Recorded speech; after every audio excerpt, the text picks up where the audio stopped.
In this video, I will attempt to answer an important question. Should partners live together before marriage? My name is Yuri. I'm a first-generation Russian immigrant in the United States of America.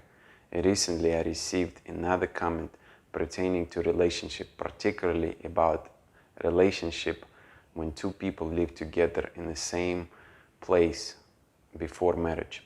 And that sparked my interest about this particular topic. I wanted to share my own experiences and offer my own opinions to you because I've actually had this experience in my past. Before we get started, understand that this is not yes or no type of question. Many people will have different situations, and some things that I will discuss here may or may not work for everyone. This is my attempt to highlight things I deem important. The first question is, do you know exactly what your partner wants and expects of you once you start living together?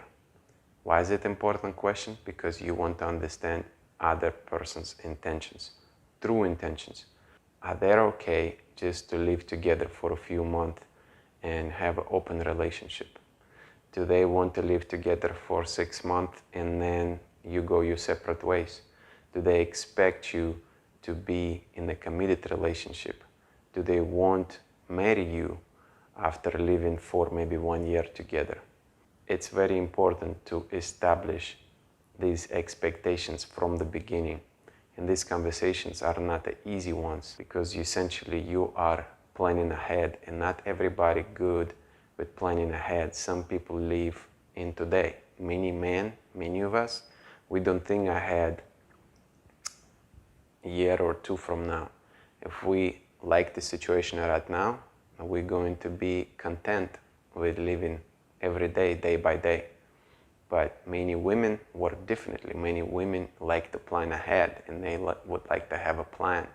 So it just depends. It's not just about genders, it's about each individual person and how they operate.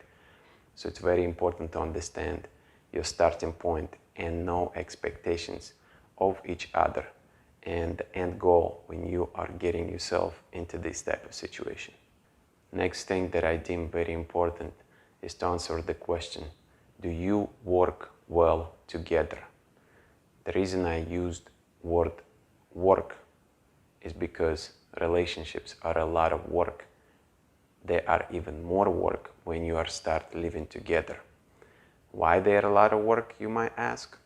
Well, because every day you have to do something for the house and you have to do something for another person to maintain a good relationship. These things are not going to happen by itself. So what do I mean by that exactly? Well, for example, you need to wash dishes or take the trash out or clean the house or make sure that you fulfill other person's needs. Maybe it's an emotional need to have a conversation every day and ask them how their day went. Maybe it's a physical need to make love together. Maybe it's some sort of spiritual need where you're going to go on specific places and walk together and enjoy time together. Many, many different things. So the question is, do you know for sure that you can fulfill the other person's needs before you move in together? Because if you do know the answer is no, then chances are it's not going to be a good situation for you. On the other hand, if you are not sure, yes, of course you can take this opportunity to learn about the person's needs when you live together, if you don't know right now, but just realize it's a difficult road. If you cannot answer that question prior to moving in together, then you may be surprised and you may find out that this is not for you. Understanding the other person's needs and committing to do the work prior to moving in together are critical factors. I have one more example about working together in a committed relationship while living together. And that example has to do with contribution. So my question is, do you contribute the same amount of time, the same amount of resources, and the same amount of effort together in this relationship? Does one person do more than another person? Does one person just sit on the couch while the other person cleaning the house or paying the bills? So these are very important questions, because if you're not contributing to the same extent as the other person, the weight is shifting. The scale is now becoming heavier on one side than the other. And that throws off the balance in a relationship. These things are very important, being able to contribute to the relationship equally, or at least trying to be at this point to where you're both satisfied with each other's effort, is going to make or break a relationship. That's just my opinion, but that's also what I've observed in the past from my own experiences and from experiences of other people. My next question is, do you practice clear communication, consistent communication, and open communication with your partner? Why do we spend so much time talking about communication? Because this, in my opinion, could be the most deciding factor in a successful relationship. It seems to me that successful couples communicate consistently and effectively in order for them to maintain a successful relationship. On the other hand, bad couples, or unsuccessful couples, I should say, practice very little or no communication. Please understand that ultimatums don't work. Women cannot make another man to marry them. Man cannot force a woman to live in uncommitted relationship forever. We have a dilemma here, and we have to meet somewhere in the middle. So how do we do that? We do that by communicating extensively and over-communicating. I heard one person give a very interesting example about his marriage. He said that him and his wife take 30 minutes every week to sit down and have a meeting. And in that meeting, they discuss what is going well, what they would like to improve, how do they feel. And yes, it sounds like a therapy session, but it is much better to have this type of interaction together with each other internally in your household. Because if you know that for the next 30 minutes you're going to listen to your spouse and you're going to share things that are important to you, and this is a really serious time. This is not a joking time, okay? This is time to express how you feel and do it in a loving way, okay? This is not to criticize another person. This is simply to talk about your experiences and to talk about things that are going well and things that can be improved. And when you're able to do that, now you can listen to each other. Now you can try to really understand another person's side, and both people will feel valued, or at least that's the purpose. The idea of both people feel valued, feel heard, and as a result, continue to thrive in the relationship. Another interesting thing, it's not just about what you communicate, but it's about how you communicate it. You can take one message and you can present it in two completely different ways. So for instance, if you want your significant other to wash the dishes, you can say, "Hey John, wash the dishes right now. I'm sick of them being in the sink."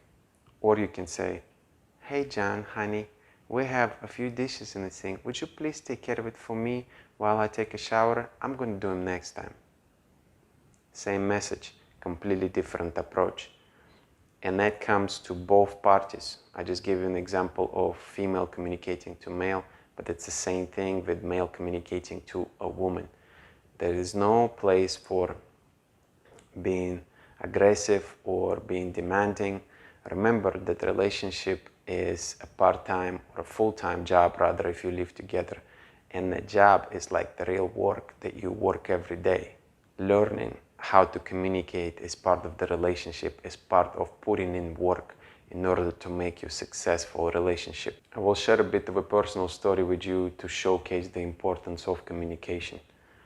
I did have an experience living with my ex-girlfriend together for about year and a half period of time. And at first things were going very well. We were happy and we were having a good time, we were communicating.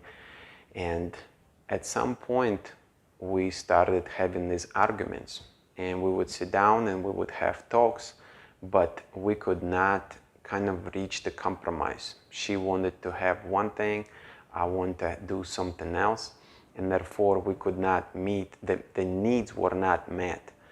And by no means I'm saying that it was just her fault. I made a lot of mistakes in this relationship as well. But looking back at it, I remember the feeling. I remember the feeling of arguing on Friday night. And I remember, feeling almost hopeless, not knowing what to do, not knowing what else I can say or what else I could do, because we would argue about football, for example. I like watching football on Saturday, and sometimes I spend a lot of time watching football, maybe sometimes all day, I'll be honest, okay. But she did not want me to do that. And we would have these conflicts, right? We would have these conflicts. Maybe I could have compromised a little bit more. Maybe I did not do my very best. But at the same time, I thought, okay, you like to play piano. I'm not asking you not to play piano because that's something that you like to do and you like to enjoy it. Once we start arguing more and more, it felt like we are drowning. It's like we cannot get out of the water. We just get deeper and deeper, and it's becoming harder to breathe. Of course, I'm using it as a metaphor. But at the end of the day, I started feeling like, oh my God, if I feel this miserable right now, when I'm not married to this person, what's going to happen when we actually get married and we live every day together? Am I going to experience this for the rest of my life? What about kids? Are my kids going to witness this type of dysfunctional relationship? And of course, again, I'm not blaming her. I take a lot of blame for that. But the point being, feeling that way in a relationship every day is not worth it. If it's impossible to work it out, my question to you, why stay in this relationship? And again, everybody will have different circumstances. I'm not suggesting you should just stop your relationship and run away. But the question is, can you fix it? Can you bring it back to where you're fulfilling each other's needs, you communicating, and you feel happy, feel fulfilled? If you don't see the way to make that work, then it's time to consider other possibilities.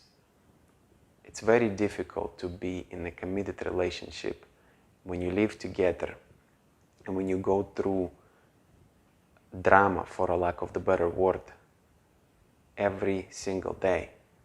In my opinion, this is not time, this is no way to live life. And life is about other things. Life is about finding your way. It's about finding happiness. It's about finding someone that you can connect with on a different level. I do not believe that relationship should be suffering. And I choose to believe that. I choose to believe that a relationship should be happiness, and I'm not settling for less. And I wish the same for you. I want to leave you with 2 bonus suggestions that should be helpful. Number 1, when you get to know someone and you get to know them for who they truly are, you should know, or at least to have a good idea whether or not you would be compatible with that person to live together under the same roof.